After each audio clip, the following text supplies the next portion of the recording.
আমি চলে আসলাম পুজো দিতে। হ্যালো, আমি স্নেহা। আজকে ব্লগটা স্টার্ট করছি দুপুরবেলা থেকে। মা ভাত বসিয়েছিল।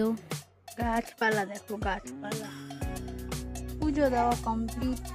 বিকাল হয়ে এসছে অনেকটাই। পাশের বাড়ি বরফ আনতে গেছিলাম, পেয়ে গেলাম।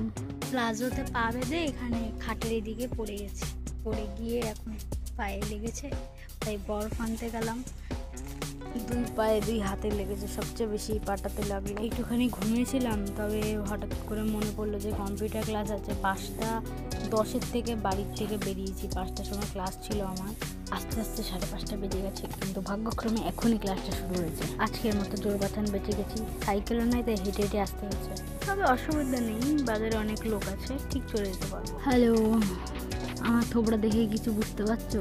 একটুও ভালো লাগছে না, ঘুম পাচ্ছে, আমার হেভি ঘুম পাচ্ছে। বাড়ি এসছি অনেকক্ষণ, কলেজের পড়া ছিল, ওটাই পড়লাম। হাফ কমপ্লিট হলো, হাফেরও হাফ হয়েছে, পড়লাম সেটুকুই। আর এখন ভালো লাগছে, ঘুম পাচ্ছে এখন আবার। যাই হোক, আজকের জন্য এতটুকুই। আবার কাল দেখা হচ্ছে। টাটা, রাধে রাধে। সবাই সুস্থ থাকো, সাবধানে থাকো, আমার মতো হলো না, নাহলে যেখানে সেখানে খালি লাগতেই থাকবে।